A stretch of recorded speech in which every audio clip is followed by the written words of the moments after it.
Lay the short edge of the second plank on top of the first plank. You want to make sure the edges are straight at the seam. Give it a tap.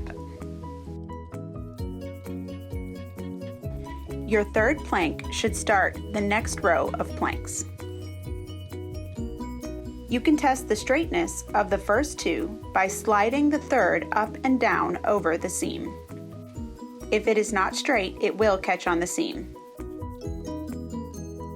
Stagger the planks so that the seams do not fall next to one another. Give it a tap.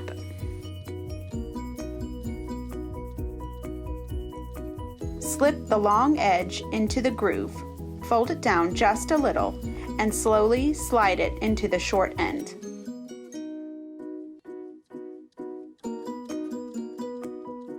Then you tap the edge in. Then start the third row, making sure to stagger the edges by at least 6 inches. Slide it up and down again to check straightness. Make sure it does not catch on the seam.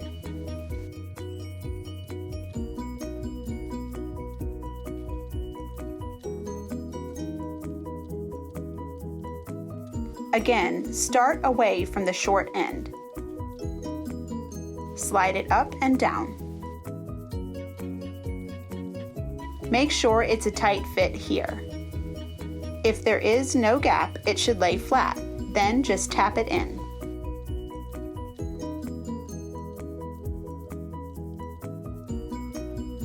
Always check to make sure the grooves are clean. Slip the long edge into the groove.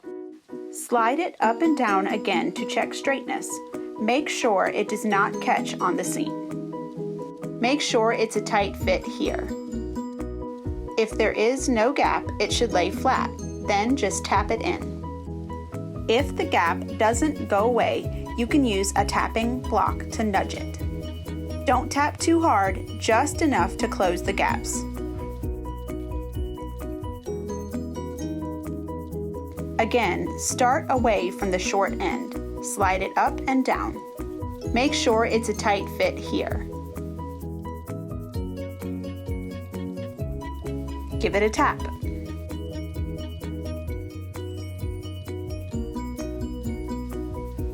Don't tap too hard, just enough to close the gaps.